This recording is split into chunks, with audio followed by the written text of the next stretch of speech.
আজকে যে বিষয়টার কারণে আমরা এখানে দাঁড়াতে বাধ্য হয়েছি সেটা হচ্ছে মেয়েদের শালীনতার একটা বিষয় ছিল। আমাদের হলে কিছুদিন আগেও হচ্ছে রুমে গিয়ে চেকিং করা হয়েছে। সেই চেকিং এর সময় আমরা সাংবাদিক সমিতি সেই সময় বিভিন্ন জিনিসগুলো প্রচার করেছে এবং সেখানে অনেকগুলো মতামত এসেছে খাদ্য জলের মেয়েদের।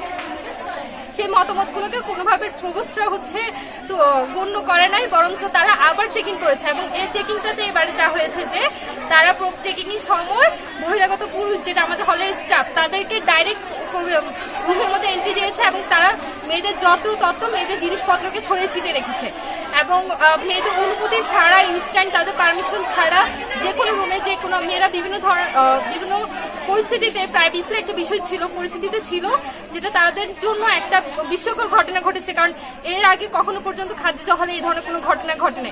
আর সেজন্য হচ্ছে মূলত আমরা আমাদের সমস্যাগুলো নিয়ে আজকে দাঁড়াতে বাধ্য হয়েছি। আমরা এটার যথাযথ বিচার চাই যে কেন মেয়েদের হলে মেয়েদের যে রুমের মধ্যে অন্য ছেলেরা প্রবেশ করবে, অন্য লোকেরা প্রবেশ করবে এবং মেয়েদের পারমিশন ছাড়া মেয়েদের জিনিসগুলোকে ধরবে এবং সেগুলো চেক করবে।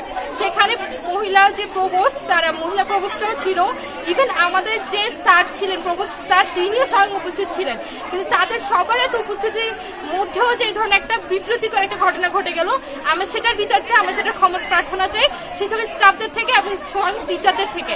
কিন্তু আজকের ঘটনাটা আসলে যে অভিযোগগুলো আসছে এটা আসলে খুবই দুঃখজনক। এখন এটা আসলে তদন্ত সাপেক্ষে এবং বিস্তারিত হবে ছাত্রীদের কাছ থেকে আরো শোনার পর আমি তাদের সাথে খুব বেশি কথা বলার সুযোগ পাই ছাত্রীদের সাথে।